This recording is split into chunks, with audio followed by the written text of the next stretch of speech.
I'm a former military man myself, so I know a little bit about security. Let me explain something to you about this situation and just how curious it is. These events are organized, they're structured, they're planned days in advance. There are no pop-up rallies. No.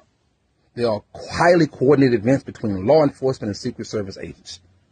They'll get to the area, they'll scope it out, find all the hot spots, whether the clear lines of sight, the perch positions.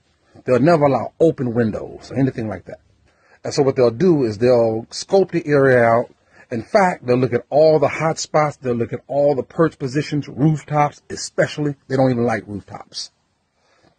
But what's curious about this situation is the very position the shooter was in, they would have 2 or 3 agents in full battle rattle, security personnel up on that position. Yes, you heard me. The very position that shooter was on. That's very curious to me. Let's talk a little bit more about this shooter. This shooter had all the right conditions for them. Thank goodness they did not succeed. But let's just talk about the situation they were in. They had a perfect elevated position, clear line of sight. He had a tripod, a scope.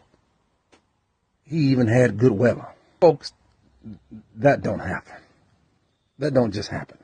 And there are 2 things happening when they hurl him off the stage. One, Secret Service does something that's very curious. They pause and let him get his shoe. That wouldn't have happened, folks.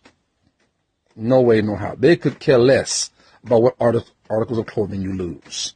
They will slam you to the floor like a rag doll and then pile on top of you and drive you out of there in the lowest profile possible in 5 to 7 seconds. That's actually how they're trained to do it. And the second thing is they will never let you wait and pause for a photo and rear your head. That would never happen, folks.